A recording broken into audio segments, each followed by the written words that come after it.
Welcome to the 2167 Global Metropolis Awards. We'd like to present the nominees for the Best Resurgence of a City. First up, the representatives of Ville de Saine. Before we begin, we would like to thank the nominating committee for choosing our city to be considered for this prestigious award. America is and has always been the land of the bold and the free, a place where everyone can not only succeed but thrive. Every coin has its flip side, however, and the flip side of the United States involves one critical factor: food. In 2014, approximately 20% of all Americans experienced some form of food insecurity, translating to 49.1 million people living in food insecure households, with 140,000 of those people living in Detroit. With a rapidly decreasing population and bankruptcy file in July of 2013, Detroit, Michigan was most at risk of an irrecoverable collapse. It was time for change, a change that would bring Detroit out of poverty and transform it into a city deserving of the title Wholesome City, a change that would ultimately create Ville de Saine. Families were hungry and citizens needed food, fast. Most had virtually no access to fresh produce, as the streets of Ville de Saine were outdated and dysfunctional, resembling a child's game of pickup sticks. This system deteriorated as it progressed towards the heart of the city, preventing residents from getting the flavorful, healthy, and consequently perishable food that they needed. By the time the few remaining crops reached the inner city stores, they were nearly spoiled, and most families still could not afford the high prices. A priority was redesigning almost the entire city's infrastructure to create a more efficient web-like road system of concentric circles. High-tech computer systems sync traffic and patterns and emergency vehicles for optimal travel times. Each circle also grows its own crop specialized for the development of that area. And how is all of this powered? Ville de Saine runs on a combination of organic solar cells and windows, wind energy, and an anaerobic digestion system, which recycles waste into biogas to power most homes, doubling as a sewage treatment system. In addition, water runoff collectors turn rain into both drinking and gray water. As roads became more accessible, the city gained residents, and forward-thinking companies began setting up headquarters in Ville de Saine. Food was now more accessible, where residents were jobless and trapped in poverty. Broccoli flourished in Ville de Saine's cool climate. The nutritionally well-rounded vegetable gained immense popularity very quickly, and soon residents everywhere were claiming plots of land to specialize in broccoli and other crops. And what about our meats? Most of us aren't vegetarians, you know. Residents purchased chickens and began sharing chicken coops with neighbors, and communal chicken gardens were soon facilitated year-round. Protein-rich chicken eventually evolved into a staple, alongside broccoli as a source of meat and eggs. The city's proximity to Lake St. Clair and the Detroit River, coupled with a gently sloping terrain, rolling hills, and 33.5 inches of rain annually, are ideal conditions for farming a variety of healthy, nutrient-rich foods. Home garden integration is one of the primary focuses of Ville de Saine.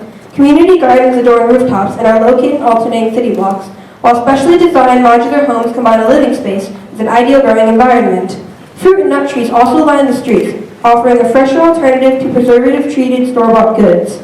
Agricultural centers use organic solar cells to slowly rotate, giving every plant optimal sunlight. All growing spaces use a futuristic combination of biodegradable, superabsorbent polymers and small amounts of nutrient slurry in a solution that we call MAPS. So, what are the benefits of this nutrient polymer solution? Although MAPS does not have the availability and price of ordinary soil, it better protects crops from negative side effects of conventional growing mediums such as underwatering, unbalanced pH, and crop disease. To bring about this innovative use of superabsorbent polymers, civil agricultural and biosystem engineers identified the need for more easily accessible growing spaces, researched the problem, designed a green and long-lasting solution, built prototypes to test possible polymers and nutrient slurries, troubleshot and redesigned, and implemented the solution within every home in Ville de Saine. Although major car companies had long since moved away, Ville de Saine's rich history as Motor City stuck, with the remains of old vehicles and chemical factories on nearly every block. Lead and petroleum added to the dangerous amounts of contamination, posing a threat to residents. To fix this, scientists created a breakthrough bioremedial tactic. Why don't you clear that up for those of us who don't have agricultural science degrees? Bioremediation utilizes a combination of carefully selected bacteria and fungi to consume contaminants, which allows plants to efficiently clean the soil. The plants are primarily willow and poplar trees, as a bioremedial process would fill any edible plant with poisonous materials. This solution trades a potential food source of the bioremedial plants for a renewable wood source while maintaining the soil quality and overall health of Ville de Saine's residents in a cost-effective approach. The city is built around the 10 principles of One Planet Living, a series of principles emphasizing elements necessary to live a happy and fulfilling life while also protecting the environment, such as health, sustainable materials, and land use. Sustainable food is the city's primary focus, emphasizing locally grown diets, along with culture and community, which promotes togetherness and a wholesome lifestyle. Our 156,000 citizens, who average at 43 years old, enjoy green spaces located every other block, volunteering in various community gardens, and visiting award-winning art and science museums, while large parks and hiking trails offer scenic views of Lake St. Clair year-round. In addition, a unique combination of Montessori and charter-style schools facilitate lifelong curiosity and learning while stimulating a child's natural creative impulse. Hands-on gardening programs demonstrate the growing cycle from seed to sprout to serving. Able Cube is a world-class first response safety system, which consists of a main control center and sensors integrated at strategic intervals within the home. Every morning, Able Cube takes a saliva sample and alerts citizens of an oncoming medical problem. And citizens with an ongoing illness, major or minor, can have their citizens monitored from home. Able Cube will also alert the fire or police department and notify the citizens to evacuate in the event of an emergency. Ville de Saine's transformation will pave the way for other failing cities, proving that the joint efforts of citizens, engineers, and investors can revive any city. Regardless of past conditions, Ville de Saine is and will always be a city that is the very definition of the future, a city that feeds the mind, body, and soul. Thank you.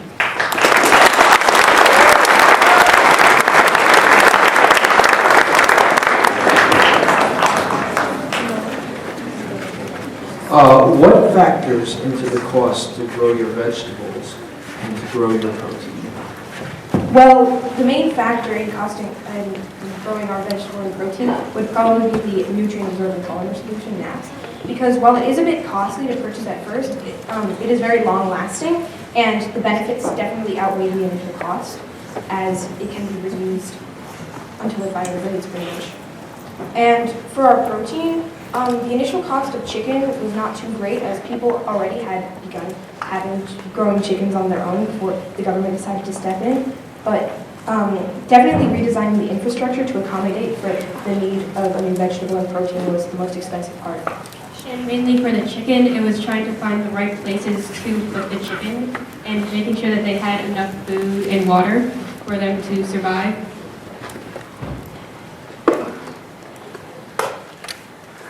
Well done. Besides using the ratio and proportion in determining the scale of the model, what other ways did you apply math concepts? A lot of other ways that we used to apply math concepts was when we had So a couple of other ways that we used to apply math concepts was when we figured out how much food everyone would need, because there's a lot of stuff that goes into it, like how many citizens, how much someone eats in a year, and how much food one person could produce. Some other places where we use numbers is when we thought about power, like how much power the city would need and how much everything would produce. How long is the growing season in your city? How long does it take to produce crops or raise animals in your city? Well, in our city, we use a sort of rotating schedule. So our main two, crops produced are chicken, which is our protein, and broccoli, our vegetable. But we also rotate in the more densely populated areas, so like the inner city areas. That's where we would use plants that grow straight up, like tomatoes or pole beans, as they can be more densely packed into a smaller area. And we also use potatoes in the more widespread residential areas, and that rotating crop design kind of helps extend the growing seasons of our city as long as possible. Thank you. Good job.